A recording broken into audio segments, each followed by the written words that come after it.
జరుగుతుంది. మన కార్యక్రమం చేస్తారని మన మండల టీం అంతా కూడా ప్రాతిపదికన స్టార్ట్ చేశాం. ఆ విలేజ్ లో రోడ్లు విస్తరణ పనులు విలేజర్స్ చేయడంలో నేను కూర్చుని మాట్లాడి ఒప్పించి ఆ ఇల్లు కొట్టి ఆ విస్తరణ పనులు చేశాం.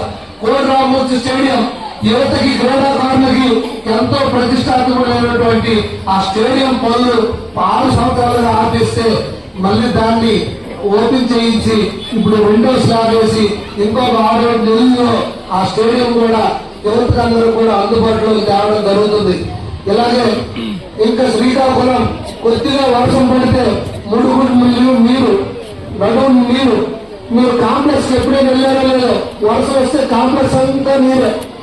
అప్పుడు యుద్ధ ప్రాతిపదికన గెలిచినంటే ఆ పూడి తీర్థం తీసి వెంటనే చేసినందువల్ల ఇప్పుడు కాంప్లెక్స్ లో నీరు ఉన్నట్లే, శ్రీకాకుళంలో ఎక్కడ మురికి నీరు ఉన్నట్లే. ఇప్పుడు శివారు గ్రామ కాలనీలో మాత్రం ఇంకా ఇబ్బందులు ఉన్నాయి. అందుకే డ్రైనేజీ వ్యవస్థ కూడా నేను పూర్తిగా ఆధునీకరణ చేయడానికి కూడా మేము కాంకరం కట్టుకున్నా. ఇంకా ఈ విలేజ్ లో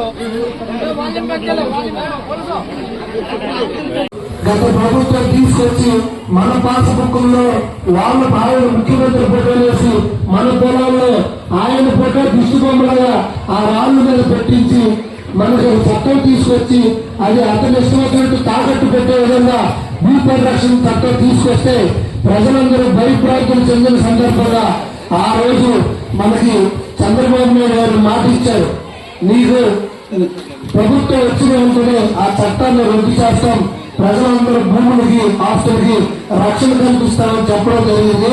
అదేవిధంగా ఆ భూ సంరక్షణ చట్టం ఏదైతే ఉందో ల్యాండ్ యాక్ట్ అది వెంటనే రద్దు చేయడం జరిగింది. ఈ 100 రోజుల్లోనే ఈ కార్యక్రమం చేశాం. ఇంకా మనం